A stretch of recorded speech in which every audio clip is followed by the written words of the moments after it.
I lived in a bizarre little house as a child. It was incredibly tall and thin, like an attached house except freestanding, with 3 floors, a basement and an attic.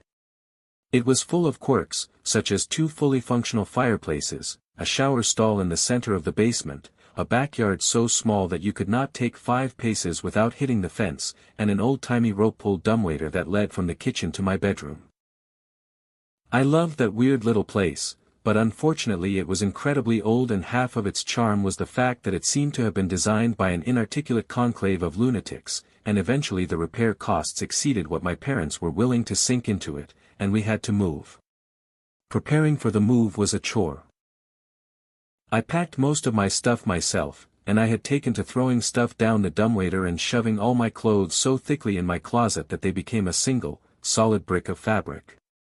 While clearing that closet out, in fact, I came across a feature I hadn't noticed before, an attic entrance in the roof. Being an adventurous kid, I opened her up, stood on the clothes brick, and began my first and last exploration into the topmost part of our weird little house. The first thing I noticed was that it wasn't as dark as it should have been. The place was strung with old, red Christmas lights which still burned with leftover incandescence, and a dozen little cracks and holes peeped down into all the bedrooms below. The second thing I noticed was that the place was set up for habitation. The insulation was plasticed away, there was an old gurney piled with sleeping bags and sheets, and a rusted mint green refrigerator which still worked when I tested it. The third thing was the bones. There were a lot of bones. I was a kid at the time, with a limited understanding of anatomy, but there were bones of all types heaped into a series of piles around the center of the attic.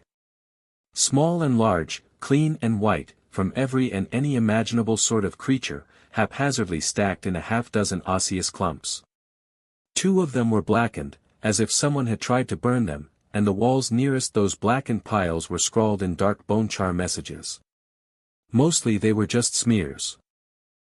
But the word "sorry" appeared more than once. That room had been sitting over my head, for 8 years, while I slept.